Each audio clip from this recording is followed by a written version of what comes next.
A German soldier took out his favorite chocolate and offered it to a French soldier. But the French soldier feared it might be poisoned, so he gestured for the German soldier to eat it first. When he saw that the German soldier was safe, he mustered up the courage and ate it. It tasted delicious. As a thank you, the French soldier gave the German soldier his precious bottle of wine. A Scottish soldier was standing nearby. He also became part of the moment.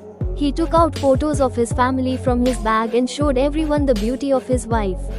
Then the soldiers fired their light guns into the sky and celebrated. They began sharing food with each other on the battlefield. Everyone put down their cold weapons. A Scottish soldier began playing his bagpipe, and everyone came to the center of the field and started singing. A short while later, an English chaplain arrived and led everyone in prayer. At that moment, the field was completely quiet, as if the war had never happened. If the war hadn't happened, perhaps they would all have become good friends.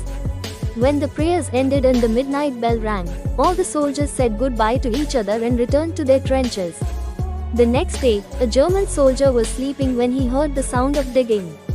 He saw a Scottish soldier digging the ground. The German soldiers suspected he might be hiding a bomb, and they were torn about whether to fire. Just then, an English chaplain came into the field with a white flag and asked what was happening. Only then did they discover that the Scottish soldier was digging to bury his dead brother. His brother had been killed in a previous attack, and he had taken advantage of the quiet of Christmas night to find him. At that moment, a British officer emerged from the trench and shouted at the soldier, saying, "The ceasefire is over. The Germans could attack at any moment. Come back quickly." But then a German officer also appeared and suggested a one-day ceasefire so the dead soldiers on both sides could be buried with dignity.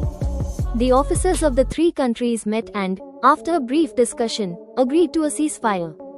Both sides returned the bodies of their fallen soldiers to each other. The soldiers reached the center of the field, identified and collected the bodies of their comrades. The English chaplain recited a prayer for peace in everyone's presence, and a Scottish soldier played the bagpipe again to honor the fallen soldiers. Gradually, the field was filled with graves. After this, the soldiers put their weapons aside and played a football match on the field.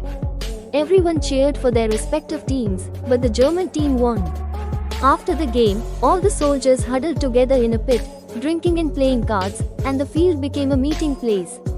But this peace did not last long. War was still a game for the leaders on top, and the real sacrifices were made by the poor soldiers.